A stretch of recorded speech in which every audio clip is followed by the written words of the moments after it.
Hello class. Welcome back बच्चों। लो प्यारे बच्चों, स्टार्ट करते हैं नया लेक्चर। आज हम स्टैट्स की थ्योरी स्टार्ट करते हैं और अभी मुझे उम्मीद ये है कि 5 चैप्टर रिवाइज करा लें। ठीक है जी। अब 15 से 20 दिन माइक्रो का नंबर नहीं आएगा बेटा। ठीक है जी। स्टैट्स की ही थ्योरी काफी टाइम से रिवाइज नहीं हुई बेटा, अब इसको कर लेते हैं अच्छे से रिवाइज। तो वो एक ना हम टर्म पढ़ा करते थे जब भी स्टैट्स का पहला चैप्टर पढ़ते थे। Stats as a plural sense और stat as a singular sense, आपको याद होगा। एक टर्म पढ़ा करते थे हम बेटा, कोपाय। अब ये मेरा ख्याल याद आ गया होगा। वो collection of data, organisation of data या क्लासिफिकेशन ऑफ डेटा भी बोलते हैं हम इसको, presentation of data, analysis of data and interpretation of data, यही होता है। स्टैटिस्टिकल इंक्वायरी इनिशिएट करनी है, सबसे पहला स्टेप स्टैटिस्टिकल इंक्वायरी का कलेक्शन ऑफ डेटा होगा। भाई इंटरप्रिटेशन तो डेटा की तब करेंगे, पहले कलेक्शन तो कर लो। ठीक है ना जी। तो पहला स्टेप क्या है बेटा स्टैटिस्टिकल इंक्वायरी में, कि डेटा कलेक्ट किया जाए। अब बेटा जब हम डेटा कलेक्ट करते हैं ना, इससे पहले ना 4 टर्म समझ लो। ठीक है ना जी, जो टेक्निकली इस्तेमाल होती रहेंगी इस चैप्टर में बार बार। ठीक है जी। उन 4 टर्म में बेटा सबसे पहली टर्म है, या ऐसे ही बता देते हैं बेटा, पहली टर्म है इन्वेस्टिगेटर। इन्वेस्टिगेटर कौन होता है बेटा? वो पर्सन जो स्टैटिस्टिकल इंक्वायरी को इनिशिएट कर रहा है बेटा, वो पर्सन ही कहलाता है इन्वेस्टिगेटर।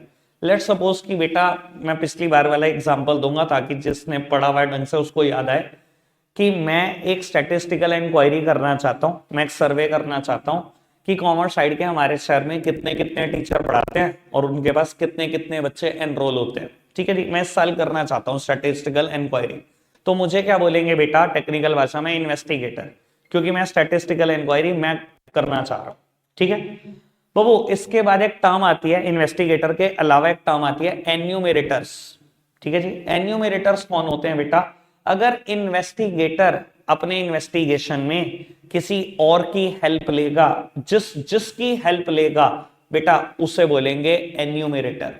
ठीक है जी। आपको पता है बेटा, हमारी गवर्नमेंट ऑफ इंडिया हर साल एक सेंसस कंडक्ट करती है, हर 10 साल में, सॉरी, हर 10 साल में एक सेंसस कंडक्ट करती है। ये प्रथा चलती आ रही है 1881 से, अंग्रेजों ने शुरुआत की थी।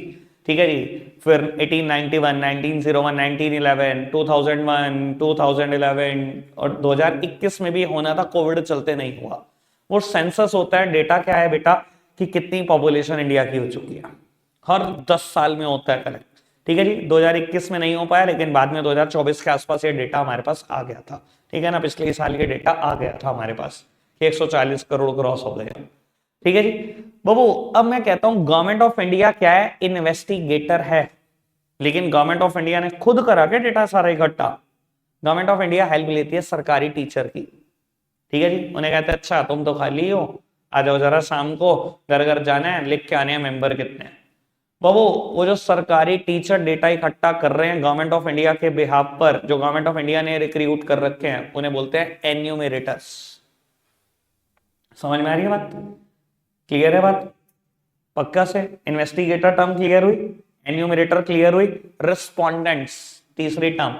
ठीक है जी। रिस्पोंडेंट्स जैसे कि नाम से समझ में आ रहा है बेटा, मैंने स्टैटिस्टिकल इंक्वायरी इनिशिएट करनी है, मैं इन्वेस्टिगेटर हूं, मैं जिस जिस टीचर के पास जा रहा हूं और जवाब लेकर आ रहा हूं बेटा, वो सब रिस्पोंडेंट है जो मेरी स्टैटिस्टिकल इंक्वायरी का आंसर कर रहे हैं।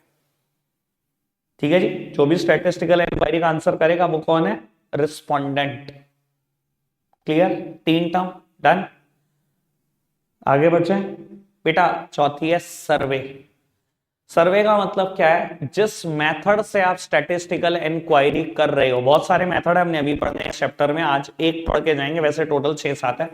बाबू, जिस मेथड से स्टैटिस्टिकल इंक्वायरी की जाएगी उस मेथड को बोलेंगे सर्वे। ठीक है जी। 4 बातें, 4 basic term clear? Investigator, enumerator, respondents and सर्वे। चलो जी, आगे बढ़ाते हैं बात को। मैं पहले इतना सा पढ़वा दूं।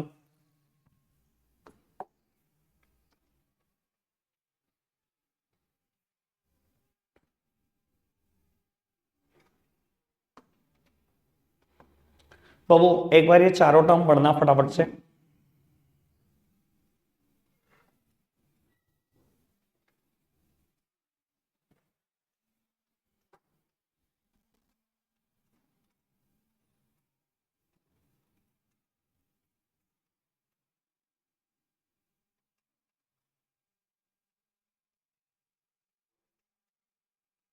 डन बाबू। उसके बाद ये चैप्टर ना बेटा दो अलग अलग पार्ट में डिवाइडेड है, source of data and method of collecting data. आज मैं method of collecting data start कर दूंगा, ठीक है जी। है बहुत बड़ा, बहुत ही बड़ा टॉपिक है, खत्म अभी 2-3 लेक्चर और लगेंगे इसको खत्म करने में।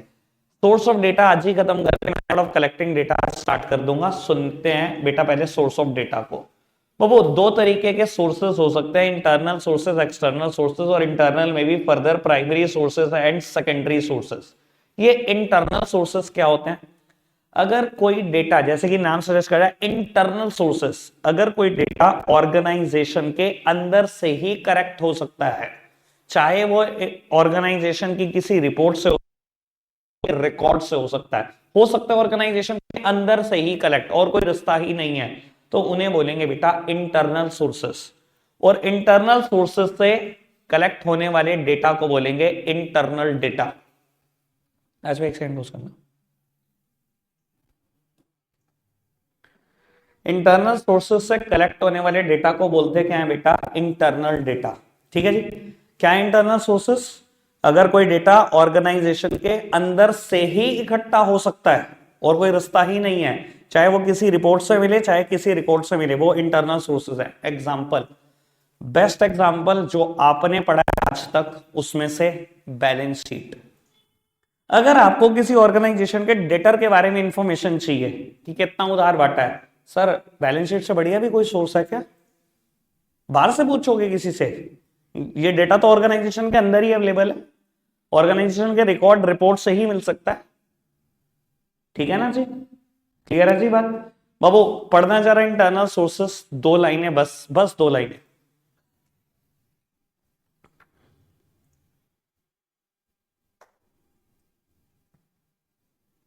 ठीक है जी। एक्सटर्नल सोर्सेस, नाम सजेस्ट कर रहा है ऑर्गेनाइजेशन नहीं मिल सकता, जाना ऑर्गेनाइजेशन के बाहर ही पड़ेगा। एक्सटर्नल सोर्सेस से इकट्ठा करने वाले डेटा को क्या बोलेंगे? External data. जैसे कि मेरा एग्जांपल चल रहा है, मैंने हर टीचर के पास जाना है, सर्वे करना है कि आपके पास कितने कितने बच्चे एनरोल होते हैं और आप कितने कितने टॉपर निकालते हो। लेट्स सपोज कि ये है मेरा पर्पस, स्टैटिस्टिकल इंक्वायरी का मेरा पर्पस ये है कि मुझे देखना है कि कॉमर्स साइड में कितने टीचर हमारे शहर में पढ़ा रहे हैं, कितने कितने बच्चे एनरोल करते हैं, कितने कितने टॉपर निकालते हैं। ठीक है जी। अब भैया ये मेरी ऑर्गेनाइजेशन के अंदर से डेटा मुझे बाहर ही जाना पड़ेगा, तो मैं एक्सटर्नल सोर्सेस का इस्तेमाल कर रहा हूं, जो डेटा इकट्ठा करके लाऊंगा उन्हें लूंगा एक्सटर्नल डेटा।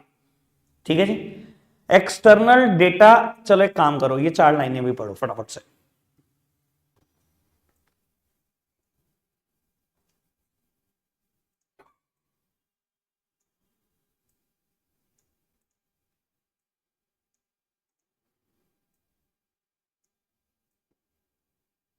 ठीक है जी, बढ़ जाए आगे। एक्सटर्नल सोर्सेस के फर्दर पार्ट हैं प्राइमरी सोर्सेस और सेकेंडरी सोर्सेस। क्या फर्क होता है बेटा प्राइमरी सोर्स और सेकेंडरी सोर्स में? वो प्राइमरी सोर्स जैसे कि नाम सजेस्ट कर रहा है, ऐसा डेटा बेटा दोबारा कभी पहले कलेक्ट हुआ ही नहीं होता। ये डेटा अपने सोर्स ऑफ ओरिजिन पर कलेक्ट हो जाता है और ये डेटा फर्स्ट हैंड डेटा होता है, यानी कि बिल्कुल न्यू डेटा होता है, कभी किसी ने ऐसा डेटा इकट्ठा नहीं किया होता। इससे बोलते हैं प्राइमरी डेटा। कहां इकट्ठा हो जाता है? अपने सोर्स ऑफ ओरिजिन पर, जहां ओरिजिनेट हुआ वहीं से आप डेटा इकट्ठा कर लें। भैया ये टीचर तो ये डेटा जो मैं बता रहा हूं, मैंने जो एग्जांपल दिया कि मुझे कॉमर्स साइड में जो भी टीचर पढ़ा रहे हैं उनके पास कितनी एनरोलमेंट होती है बच्चों की, ये डेटा चाहिए। जहां डेटा ओरिजिनेट हुआ ये मैं तो वहीं से इकट्ठा करके लाया, बिल्कुल प्राइमरी डेटा है, बिल्कुल फर्स्ट हैंड डेटा है, ऐसा कभी किसी ने सर्वे ही नहीं किया आज। ये सेकेंडरी डेटा में कब कन्वर्ट हो जाएगा बाबू? जैसे ही इस प्राइमरी डेटा को, जो मैंने प्राइमरी सोर्स से डेटा इकट्ठा करा उसे ही प्राइमरी डेटा बोल रहे हैं, जैसे ही इस प्राइमरी डेटा को अगर मैंने पब्लिश कर दिया कहीं पर भी, बस जैसे ही मैंने पब्लिश करा वो सेकेंडरी हो गया। अब इसका इस्तेमाल लोग अलग अलग पर्पस से कर सकते हैं और हम भी करते हैं ना। स्टूडेंट्स को पढ़ाने के लिए इंटरनेट पे कोई डेटा अवेलेबल है, फटाफट से स्क्रीनशॉट खींचा ग्रुप में भेज दिया, मैं भी भेज देता हूं कि मैंने ऐसा कभी बताया था। हम भी डेटा का इस्तेमाल करते हैं। ठीक है ना जी। तो बेटा अगर आपने एक बार प्राइमरी डेटा इकट्ठा करा और कहीं पर भी पब्लिश कर दिया, वो तुरंत बन जाएगा सेकेंडरी डेटा। और ध्यान रख लेना, इसका इस्तेमाल कोई भी कर सकता है। ठीक है जी, secondary data second hand data ही होता है। ठीक है जी, अलग पर्पस से इस्तेमाल हो सकता है। अच्छा लेकिन एक बात बताओ, दोनों की कॉस्ट में फर्क है कि नहीं है? कॉस्ट का मतलब सिर्फ पैसे को नहीं समझना, कॉस्ट का मतलब तीन चीजों से है, पैसा, टाइम और एफर्ट्स। ठीक है जी, पैसा, टाइम और एफर्ट। इकट्ठा करने में मैंने कितनी मेहनत करी। मान लो बेटा हमारे शहर में 150 टीचर बढ़ाते हैं, 150 टीचर के पास जाना, सबसे कुछ क्वेश्चंस पूछना, हर बार आधा एक घंटा खर्च करना। ठीक है जी, डेटा इकट्ठा करने में कितना टाइम लगा मुझे, पैसे भी लगे, टाइम भी लगे, एफर्ट्स भी लगे। मैंने डेटा पब्लिश कर दिया, किसी और इंसान का सर्वे चल रहा था, वो कॉमर्स साइड के टीचर की इनकम देखना चाहता था। उसने कहा अच्छा एनरोलमेंट का तो डेटा, इतने इतने बच्चे एनरोल करे, अच्छा ये टीचर 1,000 रुपए महीना लेता है, मल्टीप्लाई करा 1,000 से, कोई 1,200 लेता है। उसने क्या करा, उस डेटा को चुटकियों में यूज करा, फटाफट से कन्वर्ट कर दिया। भाई उसने तो मेरे कंपैरिजन में 10 पैसे भी टाइम नहीं खर्चा, एफर्ट नहीं खर्चे, पैसे नहीं खर्चे। फर्क समझ में आ रहा है? कॉस्ट ऑफ कलेक्शन में कितना फर्क आ गया होगा हम दोनों की। क्लियर है जी? बाबू एक मिनट फटाफट से प्राइमरी सोर्सेस पे दो चार लाइनें पढ़ना।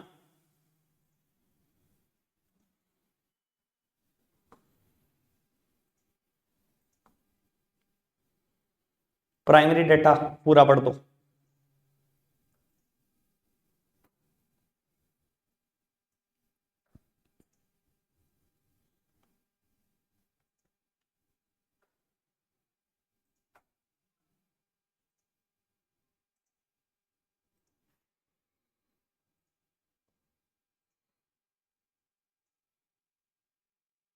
प्राइमरी डेटा पूरा पढ़ दो। सेकेंडरी सोर्सेस, प्रॉब्लम तुरंत ले सकते हो जब कोई भी पॉइंट लगे, तुरंत। सेकेंडरी सोर्सेस कटारिया जी पढ़ लो, हो सकता है मन ना लग रहा हो आज पढ़ाई में आपका।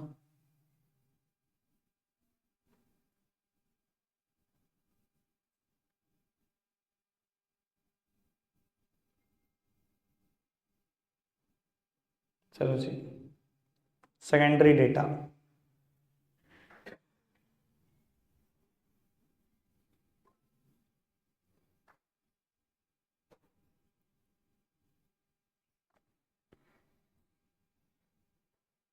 डन। पेपर में 3 मार्क्स के लिए बहुत ही प्यारा question, difference between primary and secondary data. बस ये 3 बेसिस का यूज करना है। ऑल्दो बेटा मैं अगर नहीं भी पढ़ाऊं, अगर आपको हेडिंग पता है आप खुद लिख दोगे। सबसे पहले डिफरेंस इन ओरिजिनलिटी। बेटा प्राइमरी सोर्सेस से इकट्ठा हुआ हुआ प्राइमरी डेटा ओरिजिनल होता है कि नहीं होता? बिल्कुल न्यूली इंफॉर्मेशन है कि नहीं है? किसी के पास भी नहीं है ऐसी इंफॉर्मेशन, बिल्कुल ओरिजिनल डेटा। और जो बेटा सेकेंडरी डेटा है वो डुप्लीकेट डेटा है, कॉपीड डेटा है, कहीं से उठाया ही है। ठीक है ना, वो ओरिजिनल नहीं है, वो सेकेंड हैंड डेटा है। रही बात कॉस्ट ऑफ कलेक्शन की, कॉस्ट का मतलब मैंने बताया money, time and effort. Primary data को इकट्ठा करने में कितनी कॉस्ट थी? बहुत बहुत ज्यादा, बहुत पैसे, बहुत टाइम, बहुत एफर्ट। सेकेंडरी बहुत कम कॉस्ट, बहुत ही कम कॉस्ट। ठीक है जी सर। डिफरेंस इन ऑब्जेक्टिव हमेशा ध्यान रखें ना, प्राइमरी सोर्सेस, प्राइमरी डेटा का ऑब्जेक्टिव बिल्कुल अलग होगा, सेकेंडरी का बिल्कुल अलग होगा। मेरा सर्वे करने के पीछे ऑब्जेक्टिव क्या था? मैं तो टॉपर देख रहा था, मैं तो स्टूडेंट के एनरोलमेंट और टॉपर रेशो देख रहा था टीचर की। ठीक है जी, लेकिन दूसरे ने क्या सोचा? दूसरे ने सोचा इनकम निकाल लो। अच्छा भाई, इनकम निकाल ली उसी उसी डेटा से। तो भैया पर्पस बिल्कुल अलग हो सकते हैं। ठीक है जी, बात समझ में आती है जी? बाबू उसके बाद मैंने कहा था चैप्टर के 2 हिस्से हैं। ठीक है जी, मैं दूसरे हिस्से पर शिफ्ट कर गया, method of collecting data.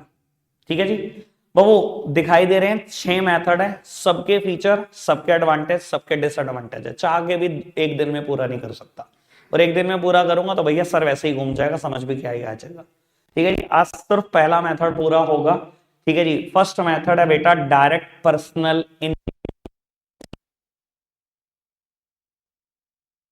Investigation. यानी कि बेटा there is no involvement of enumerator. Investigator खुद जा रहा है रिस्पोंडेंट के पास, ठीक है। दोनों के बीच में पर्सनल इन्वेस्टिगेशन है। पर्सन का मतलब फेस टू फेस प्रेजेंट है, ठीक है जी, face to face touch present है और बीच में कोई भी थर्ड पर्सन इन्वॉल्व नहीं है, कोई एन्यूमरेटर नहीं है। सर अब बहुत सारे फीचर हैं, अगर मैं एक फीचर बताने की कोशिश करूं काफी सारे आप भी गेस कर सकते हो। बेटा कॉस्ट बहुत ज्यादा लगी होगी। कॉस्ट का मतलब समझ रहे हो ना, तीनों चीजों से। यार एक बंदा 100 टीचर से मिलने जा रहा है, बहुत टाइम चाहिए, बहुत एफर्ट चाहिए अगर एक बंदे को ये काम करना है तो अकेले, ठीक है ना जी, समझ में आती है। लेकिन बहुत बड़ा एरिया कवर नहीं कर पाओगे, ये भी समझ में आ रहा है, ठीक है ना। बस एक एक दो शहर तक ही सीमित है ये बातें। आपको मैं पूरे यूपी के सारे टीचर से मिल लूंगा, मिलकर दिखा दे, पूरी जिंदगी ले ले, चल नहीं मिल सकते, नहीं कर सकते ना ये काम। बहुत छोटा सा एरिया ही कवर कर पाओगे, वाइड कवरेज नहीं होगी आपकी, ठीक है जी। लेकिन डेटा 100% रिलायबल होगा, 100% एक्यूरेट होगा। क्यों भाई, मैं अपने ऊपर थोड़ी शक करूंगा, मैंने डेटा इकट्ठा करा, खुद जा जाके किया, क्वेश्चन पूछ के किया। डेटा 100% एक्यूरेट होगा, 100% रिलायबल होगा। यही मैं अगर एन्यूमरेटर को भेज देता ना, मैंने कहा जा 50 टीचर से मिलता, 3 दिन में ही आ गया। यार 3 दिन में 50 टीचर को, हाँ बिल्कुल मैं करके आया हूं, सच्ची करके आया हूं, शायद मैं रिलाय ना करता उस डेटा पे, क्योंकि मुझे शक होता पता नहीं कितनों से मिल के आया, पता नहीं कितनों से नहीं भी मिल के आया, खुद तो नहीं कुछ लिखाया आंसर, ठीक है ना। अगर बीच में कोई पर्सन इन्वॉल्व है, तेरा ही नंबर है, अगर बीच में कोई और पर्सन इन्वॉल्व है तो एक्यूरेसी और रिलायबिलिटी पे आपको ट्रस्ट शायद ना हो। लेकिन क्योंकि आप डायरेक्ट पर्सनल इन्वेस्टिगेशन कर रहे हो तो जो डेटा इकट्ठा होगा वो 100% एक्यूरेट है, 100% रिलायबल है। बात समझ में आ रही है, ठीक है जी। पढ़ना शुरू करते हैं। एक बार जरा ये 3 बातें पढ़ना, मैं फिर बताऊंगा कुछ बातें इसमें।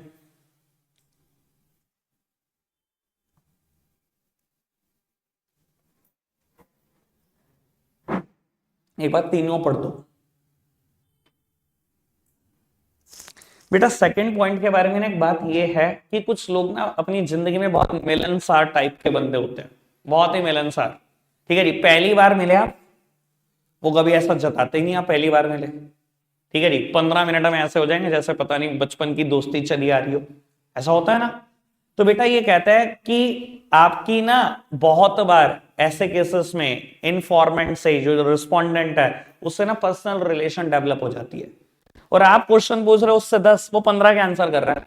वो आपको बहुत सारी रिलेटेड इन्फो भी दे रहा है आपके सर्वे से रिलेटेड, जो आपको चाहिए भी नहीं थी शायद, वो भी बातें बता देगा आपको, ठीक है ना जी।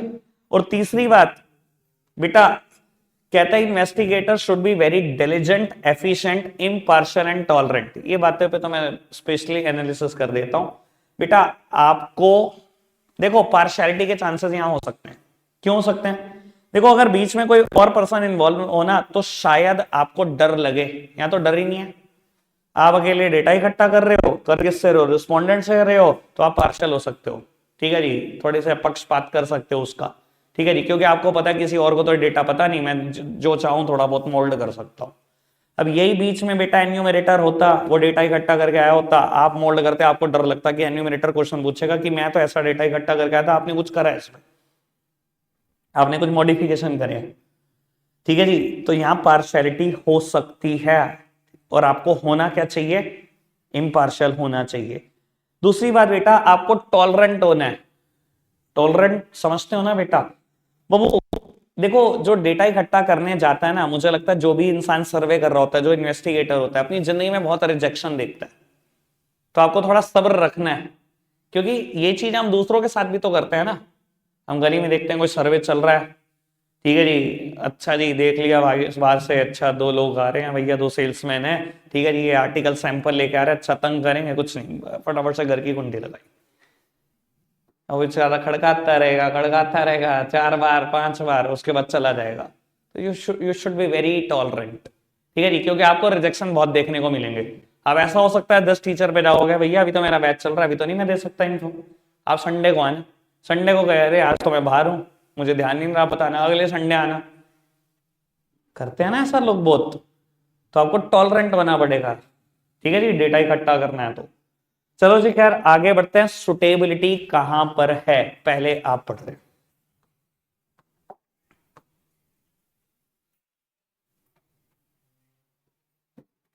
जल्दी जल्दी, अब जितनी तेजी से आप पढ़ोगे उतनी तेजी से छुट्टी होगी।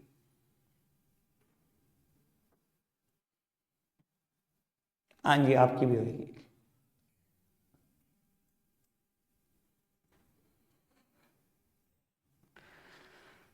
ठीक है जी बाबू, बहुत बड़ा एरिया कवर नहीं कर सकते, बहुत पहले बात होगी थी। अगर बिल्कुल ओरिजिनल डाटा चाहिए, बिल्कुल एक्यूरेट डेटा चाहिए, तो यही मेथड सुटेबल है। सबसे काम की बात जिस पे मेरा एनालिसिस है, information is to be kept secret. बाबू अगर हर हाल में अगर आपको इंफॉर्मेशन को सीक्रेट रखना है ना, तो यही डेटा का इस्तेमाल करना, वरना एन्यूमरेटर तो भैया रायता कर सकता है आपका। क्यों कर सकता है, मैं थोड़ा सा आइडिया दे देता हूँ। ऑल्दो मैं लीक से बाहर एग्जाम्पल दे रहा हूं, मैं कोई सर्वे का एग्जाम्पल नहीं दे रहा, पर मैंने ऐसा जिंदगी में बहुत देखा है कि जो बीच में एक आदमी इन्वॉल्व होता है, वो रायता कर देता है आपकी चीजों का अच्छी खासी। बाबू जब मैं फर्स्ट डे अपनी ट्रेनिंग पर गया ना, मतलब सीए की ट्रेनिंग पर, इंटर्नशिप पर, तो सबसे पहले मेरे सीए ने बोला बहुत अच्छा आदमी है, बहुत ही अच्छे, ठीक है जी। तो उन्होंने हमें बहुत अच्छी अच्छी शिक्षाएं दी हमें, जो मैंने अपनी जिंदगी में फॉलो करनी है। तो फर्स्ट डे उन्होंने हमें बताया कि आपका काम ना बस चुप रहना है, ध्यान रखना। पता नहीं मैं आपके सामने किसी क्लाइंट से क्या क्या बात कर रहा हूँ, और मैं नहीं भी हूँ, क्लाइंट पता नहीं क्या क्या बताएगा मुझे, आपके सामने ही बताएगा। कुछ फ्रॉड भी करे होंगे, वो गाएगा, सीए के सामने सब बताना पड़ता है, ठीक है जी। लेकिन आपको चुप रहना है, ये बात इस कमरे से बाहर भी कभी नहीं जानी चाहिए। तो उसने हमें बहुत सिखाया, हमारे एथिक्स हैं ये। आज भी हमें अगर क्लाइंट पता है, किसी किसी क्लाइंट के बारे में क्या क्या पता होता है, पर वो जो इथिक्स हैं वो तब से चले आ रहे हैं, ठीक है जी। लेकिन इस बात को समझना कि एक कस्टमर मेरे पास आया, एक क्लाइंट मेरे पास आया कि सर मुझे अपने अकाउंट्स भी बनवाने और ऑडिट भी कराने हैं। देखो मेरे इथिक्स ऐसे नहीं है कि मैं बना दूं, सीए का काम ऑडिट करने तक ही ठीक है। अगर मैं अकाउंट्स बना दूंगा उसके, सच बताना क्या मैं ऑडिट करूंगा? फिर क्या मैं अपनी गलती निकालूंगा? फिर तो मेरा बनाना तो ऑडिट के बराबर ही हो गया। मैं तो अपनी गलती कभी नहीं निकालूंगा। तो हम कभी ऐसा करते ही नहीं, हम बनवाते किसी और से, ऑडिट खुद करते हैं। तो हमने क्या किया, हमारे पास काफी अकाउंटेंट आते रहते हैं, कुछ हमारे पास फुल टाइम अकाउंटेंट भी ऑफिस में ही है, ठीक है जी। तो मैंने एक अकाउंटेंट को बुला लिया, मैंने कहा भाई ये क्लाइंट है, तू खुद बात कर ले, तो अकाउंटिंग के कितने पैसे लेगा तू बना के देगा, ऑडिट मैं करूंगा। मैंने अपने पैसे कोट कर दिया, ठीक है जी। उसको मैंने काम दिलवा दिया, ठीक है जी। वो लेकर चला गया, मैंने कहा अकाउंट्स बना के दे, मैं ऑडिट करूँ, ठीक है जी। भाई मेरी थिक्स अलग है, मैं सीए, वो अकाउंटेंट है, उसने ग्रेजुएशन के बाद एक डिप्लोमा किया, एक छोटा सा कोर्स करा अकाउंटिंग पे, अकाउंट्स बनाने शुरू कर दी। अब क्या हुआ, मैं तो छुपा के रखता हूँ सारी उस क्लाइंट की इन्फो, ये जो बीच वाले हैं ये रायता कर देते हैं। कहीं तैश में खड़ा हो गया दोस्तों के बीच, कहते अच्छा अच्छा उस फर्म की, अरे मैंने बनाया था अकाउंट, इतनी टर्नओवर है उनकी, तो हो गया खत्म। ऐसे लोग, मैं बता रहा हूं आपको, सच्ची में ऐसा होता है। तो बात ये है कि बेटा अगर इंफॉर्मेशन को सीक्रेट रखना है ना, भाई एक तो बंदा इंफॉर्मेशन देने वाला और आप सुनने वाले, कहां जाएगी, कहीं बाहर जाएगी नहीं। और यही सोचो आपने एन्यूमरेटर को भेज दिया, तो ऐसा हो सकता है कि इंफॉर्मेशन सीक्रेट ना रहे। तो ये एक ऐसा मेथड है जिसमें इंफॉर्मेशन 100% सीक्रेट रह सकती है जब तक आप चाहो तो। क्लियर होगी बात? आगे बढ़ जाते हैं जी, मेरिट्स की बात करते हैं। मेरिट बेटा शुरू की 3 बहुत ज्यादा आसान है, ठीक है जी। 3 कहां कहां लिखती हैं, ये ओरिजिनलिटी, ये रिलायबिलिटी और ये accuracy. 100% original data, 100% accurate data, 100% reliable data. ये तो बात बिल्कुल शुरू में ही बता दी थी मैंने। आखिरी की 3 पर बात है बेटा। सबसे पहली बात, रिलेटेड इन्फो। बाबू मैंने बताया ना कि कुछ लोग अपनी जिंदगी में बहुत मिलनसार है। आप 10 क्वेश्चन पूछने गए, दोस्तों की तरह बिहेव होना शुरू हो गया, 15 मिनट बाद ही 15 बताने शुरू कर दिए उसने। अरे सर ऐसे भी है, ये भी होना चाहिए, ये भी हो, सब बता देगा तुम। तो कई बार रिलेटेड इन्फो भी कलेक्ट हो जाती है, जो आपके सर्वे से रिलेट करती है, जो इधर उधर की इन्फो होती है, ठीक है जी। उसके अलावा बेटा बात है यूनिफॉर्मिटी। यूनिफॉर्मिटी का मतलब समझते हो, एक जैसी। जब हम यूनिफॉर्म पहन लेते हैं तो एक जैसे हो जाते हैं ना, यूनिफॉर्मिटी वर्ड बना ही यहां से। बेटा मैंने क्या किया, मैंने ना 10 क्वेश्चन लिखे हुए हैं, हर टीचर से जाके यही 10 पूछता हूं। तो जो डेटा इकट्ठा होगा 100% यूनिफॉर्म होगा ना, और कंपेरेबल भी होगा, कंपेयर भी कर सकता हूँ, ठीक है जी। और बेटा last one is elastic. Elastic का मतलब फ्लेक्सिबल से है। अगर बेटा 2 टीचर से मैं मिला, मुझे समझ में आया यार ये 2 क्वेश्चन होने ही नहीं चाहिए यार जो मैं पूछ रहा हूं, तो बिल्कुल यूजलेस क्वेश्चन है, इस सर्वे का पार्ट नहीं होने चाहिए, तो भैया मैं बिल्कुल फ्लेक्सिबल हूं, कभी भी चाहूं क्वेश्चन को हटा सकता हूं, कभी चाहूं ऐड कर सकता हूं कुछ क्वेश्चन, ठीक है जी। खत्म कर रहे हैं जी, पढ़ना है जी, डीमेरिट, बस खत्म है, पढ़ ली। पहली समझ तो आ गई होगी। दूसरी पर्सनल बायसनेस मैंने भी बता दिया, बायस होने के चांसेस हो सकते हैं आपके, क्योंकि कोई तीसरा इन्वॉल्व नहीं है। अब जो फर्स्ट है वही फोर्थ है, बस थोड़ा स्मार्टली लिखा है। भाई फर्स्ट का मतलब क्या है, difficult to cover wide area, और ये क्या, लिमिटेड कवरेज, मतलब बहुत बड़ा एरिया कवर नहीं कर पाओगे। कॉस्टली है, ये बता ही दिया, अकेले जाओगे तो बहुत टाइम, बहुत एफर्ट, बहुत मनी लगेगी। रखते हैं आज के लिए इतना ही है प्यारे बच्चों, बाय बाय।